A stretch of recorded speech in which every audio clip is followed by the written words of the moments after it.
Hello students, my name is Sushant Chillar, lecturer in Computer Engineering Department, SPM Polytechnic, Kumte. This is your 7th practical, second part, okay. In previous session we had seen about 2D translation. In this session we are going to see program for two-dimensional transformation. In this we are going to see scaling, okay, 2D scaling.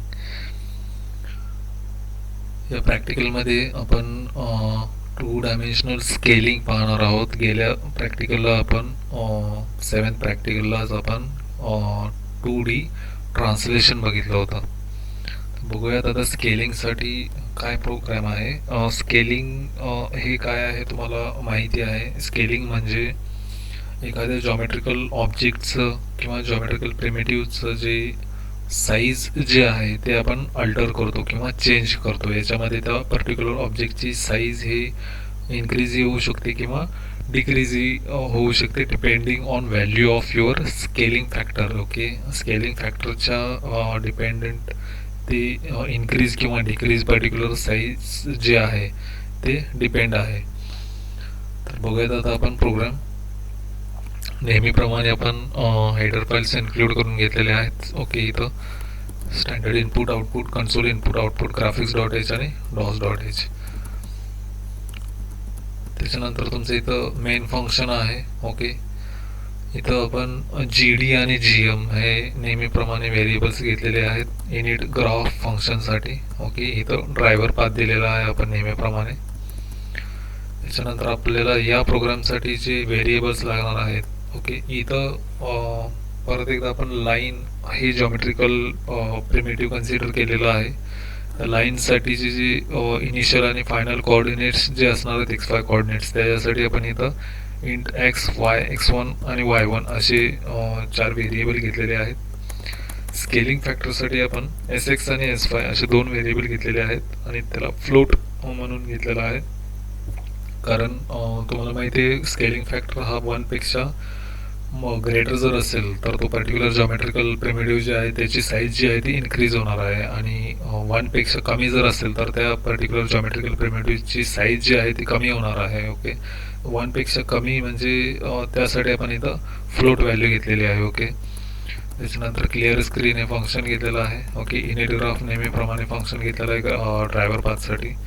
Okay, या प्रिंटएफमध्ये आपण सर्वप्रथम तुमच्या लाईनचे initial आणि final coordinates युजरकडून enter करून घेणार आहे. Okay, त्याच्यानंतर त्या स्टोअर करणार आहे आपण स्कॅनएफ फंक्शन यूज करून. ओके, पर्टिक्युलर या व्हेरिएबल्समध्ये XY x1 आणि y1 मध्ये. ओके, XY मध्ये इनिशियल XY कोऑर्डिनेट्स आणि x1 y1 मध्ये फायनल कोऑर्डिनेट्स. ओके, त्याच्यानंतर लाईन फंक्शन आहे इनबिल्ट फंक्शन यूज करून आपण हे युजरकडून जे आपण इनिशियल आणि फायनल कोऑर्डिनेट्सचे जे XY कोऑर्डिनेट घेतलेले आहेत ते यूज करून आपण लाईन फंक्शन इनबिल्ट फंक्शनमध्ये ते त्या व्हॅल्यूज पास करून लाईन ड्रॉ करून घेणार आहे. त्याच्यानंतर आपण युजरकडून स्केलिंग फॅक्टर्सही घेणार आहे. स्केलिंग फॅक्टर SX आणि SY हे 2 जे स्केलिंग फॅक्टर आहे ते पर्टिक्युलर आपण युजरकडून एंटर करून घेणार आहे आणि SX आणि SY या पर्टिक्युलर व्हेरिएबल्समध्ये आपण ते स्टोअर करून घेणार आहे स्कॅनएफ फंक्शन यूज करून. ओके, त्याच्यानंतर तुम्हाला माहिती आहे आपण स्केलिंग कसं करतो. ओके, स्केलिंग फॅक्टरनी मल्टिप्लाय केल्यानंतर आपल्याला पर्टिक्युलर एक्स आणि वाय कोऑर्डिनेट जे आहेत नवीन तुमच्या जॉमेट्रिकल प्रिमिटिव्हची स्केल्ड जॉमेट्रिकल प्रिमिटिव्हची किंवा ऑब्जेक्टचे हे SX आणि SY या स्केलिंग फॅक्टरने मल्टिप्लाय केल्यानंतर आपल्याला मिळतात. त्याच्यानुसार मग x equal to x into SX आणि y equal to y into SY. Okay, तसंच x1 equal to x1 into SX आणि y1 equal to y1 into SY. Okay, त्याच्यानंतर हे नवीन जे कोऑर्डिनेट्स जे येणार आहेत जे स्केल्ड ऑब्जेक्टचे असणार आहेत ते आपण परत लाईन फंक्शनमध्ये पास केलेले आहेत आणि त्याच्यानंतर आपल्याला स्केल्ड जी नवीन जी लाईन असणार आहे ती ही इनबिल्ट लाईन फंक्शन यूज करून आपण ड्रॉ करून घेतलेली आहे. त्याच्यानंतर गेट CH आणि क्लोज ग्राफ हे नेहमीप्रमाणे फंक्शन इथं यूज केलेले आहेत. तर हा पर्टिक्युलर प्रोग्राम आपण रन करून बघूयात. आपण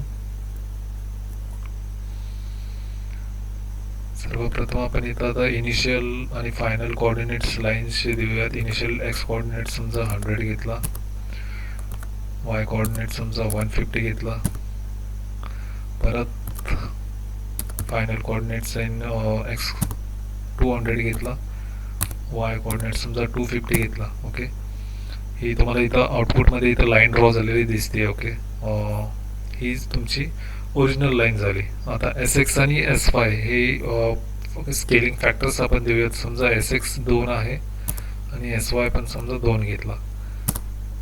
तर हे स्केलिंग तुम्हाला आता आउटपुटमध्ये दिसतंय. त्या पर्टिक्युलर लाईनचं स्केलिंग फॅक्टर आपण एस एक्स आणि एस वाय हे टू व्हॅल्यूज पास केल्यानंतर त्या पर्टिक्युलर लाईनची साईज जी आहे ती वाढलेली आहे.